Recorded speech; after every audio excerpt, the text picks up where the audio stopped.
This is Hansraj Sharma from Mandi Himachal Pradesh. कैसे हैं सब? आज हम +2 क्लास की जो फर्स्ट पोइम है माई मदर एट 66 उसकी एक्सरसाइज को सॉल्व करेंगे टेक्स्ट के माध्यम से। आपको मॉनिटर में शो करने की कोशिश करूंगा मैं अपने डेस्कटॉप के माध्यम से। तो आपने वीडियो को पॉज करना है, उसके आंसर्स राइट डाउन करने हैं और उनको लर्न करना है। All these questions are very much important examination point of view. Okay, चलिए एक चेक करते हैं।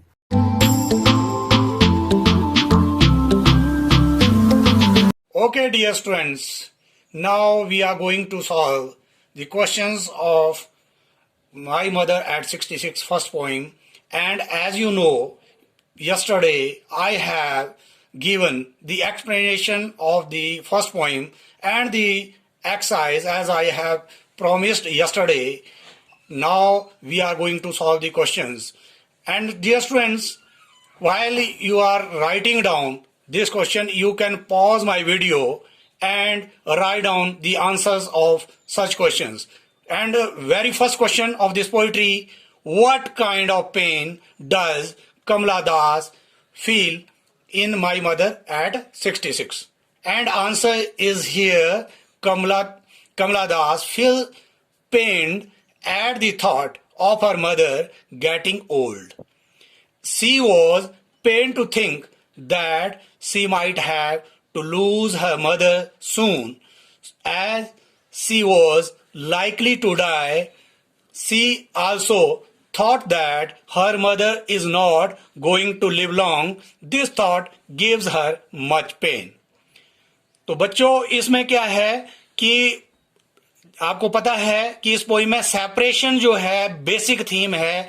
जो पोइटेस फील करती है अपने मदर के प्रति कि उसकी माँ जो है उससे सेपरेट हो जाएगी, तो ये जो है दर्द उसको फील कर रही है। तो ये इसी पेन को, चाहे वो बचपन में when she was a kid, at that time she feel such a pain, and now at the age of 66 she once again feel the pain of separation from her mother. Now we are proceeding towards the second question. Why are young trees described?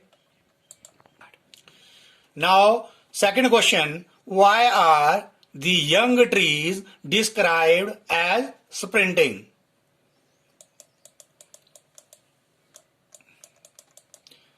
The poet is traveling in a speeding car, and the roadside trees seemed speeding fast in the opposite direction.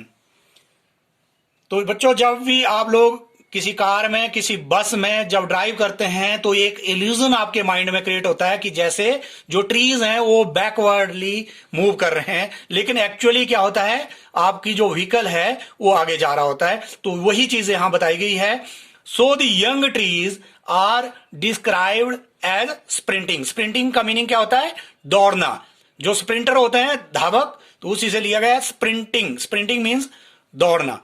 तो दौड़ते हुए दिखाए गए हैं। Actually it is illusion of her mind. Car is moving forward, not the trees. Car ही आगे जा रही है, ट्रीज नहीं जा रहे हैं। तो ये जो है उनके माइंड का इल्यूजन है।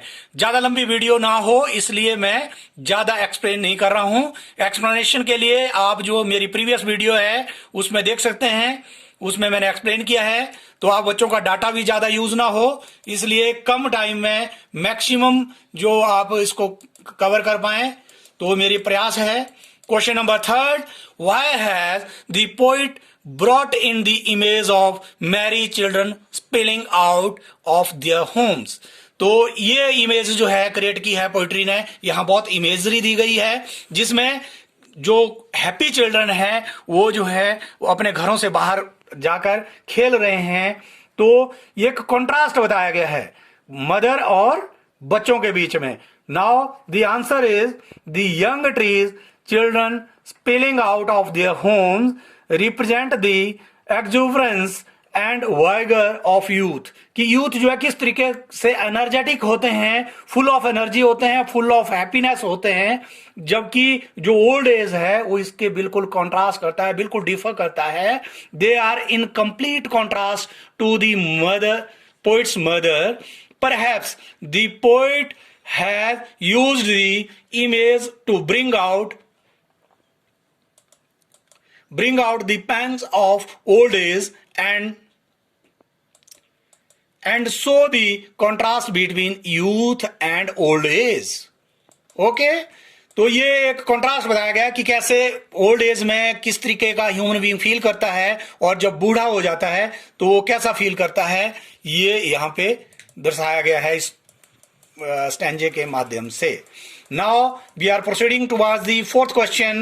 Why does Kamala Das compare to her mother to a late winter moon?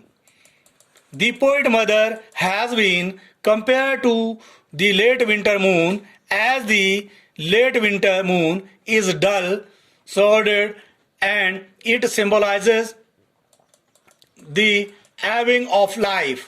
तो इसमें क्या है कि जो विंटर मून होता है वो जो है बिल्कुल फेड होता है उस दौरान फॉग की वजह से. We are not able to see the moon clearly during winter season. And even you can answer this question differently as the winter is the last season of the year and the old age is the last phase of human life. That's why the poet has created the image of later winter moon in this poem. Or even she compared her mother with the later winter moon.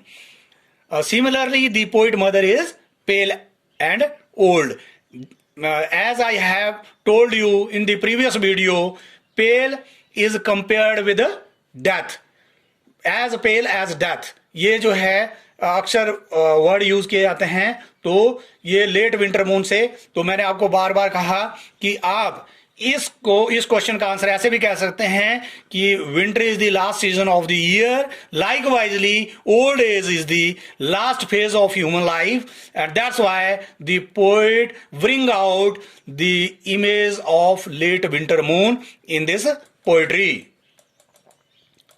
Now we are proceeding towards our last question, which is given in our text. What do the parting words of the poet Kamala Das to her mother signify? तो parting words क्या थे जब माँ से वो अलग हो गई. स्टैंजा के एंड में आपने देखा था कल की पोइम में, जब मैंने कल की वीडियो देखी थी, डिलीवर की थी आपको, तो उसमें लास्ट जो लाइन थी, smile smile smile, these were her parting words. ये जब वो अलग हुई तो उसने स्माइल स्माइल किया था, और पार्टिंग वर्ड्स क्या थे, सी यू सून अम्मा, सी यू सून अम्मा, ये वर्ड्स उसके पार्टिंग वर्ड्स थे. ये स्टैंजा में क्वेश्चन कई बार पुट किया जाता है कि what are her parting words. तो her parting words were see you soon amma. उसके पार्टिंग वर्ड क्या थे कि सी you soon amma. Okay, now parting words of the poet Kamala Das to her mother signify. आप ये भी कह सकते हैं the parting word of the poet is see you soon, या वर्ड सी यू सून अम्मा. तो क्या सिग्निफाई करते हैं, उसका मतलब क्या है, her anxiety and fear about her mother old age, कि उसे फिर से वही फियर, जो वही पेन, वही एक वो फील कर रही है कि उसकी माँ जो है ओल्ड हो चुकी है. तो और इस वजह से उसने ये वर्ड्स यूज किए हैं. इन वर्ड्स से ये सिग्निफाई करते हैं उसकी एंजाइटी को, उसके फियर को. और फियर क्या है, the separation from her mother. उसे लगता है कि her mother is not going to live long and this thought gives her pain. They also express the hope that her mother would survive till they meet again. Sorry, would not यहाँ आएगा, edit करने को रह गया मुझे, तो यहाँ पे नॉट आप ऐड कर लें.